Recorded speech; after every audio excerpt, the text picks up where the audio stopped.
हर किसी को मालूम है कि गणेश जी को मोदक और मिठाई कितनी पसंद है। शायद इसलिए भी वो किसी के भी निमंत्रण को स्वीकार कर लेते हैं और पेट के साथ ही मन भरकर मिठाई खाते हैं।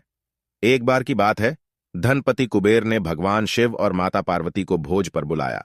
लेकिन भगवान शिव ने कहा कि मैं कैलाश छोड़कर कहीं नहीं जाता हूं, और पार्वती जी ने कहा कि मैं अपने स्वामी को छोड़कर कहीं नहीं जा सकती। तब उन्होंने कहा कि आप हमारे स्थान पर गणेश को ले जाओ, वैसे भी उन्हें मिठाई और भोज बहुत पसंद आते हैं।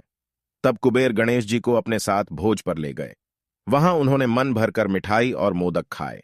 वापस आते समय कुबेर ने उन्हें मिठाई का थाल देकर विदा किया। लौटने समय चंद्रमा की चांदनी में गणेश जी अपने चूहे पर बैठकर आ रहे थे, लेकिन ज्यादा खा लेने के कारण बड़ी ही मुश्किल से अपने आप को संभाल पा रहे थे। उसी समय अचानक चूहे का पैर किसी पत्थर से लगकर डगमगाने लगा। इससे गणेशी जी चूहे के ऊपर से गिर गए और पेट ज्यादा भरा होने के कारण अपने आप को संभाल नहीं सके और मिठाइयां भी यहां वहां गिर गईं। यह सब चंद्रदेव ऊपर से देख रहे थे। उन्होंने जैसे ही गणेश जी को गिरता देखा तो अपनी हंसी रोक नहीं पाए और उनका मजाक उड़ाते हुए बोले कि जब खुद को संभाल नहीं सकते तो इतना खाते क्यों हो। चंद्रमा की बात सुनकर गणेश जी को गुस्सा आ गया।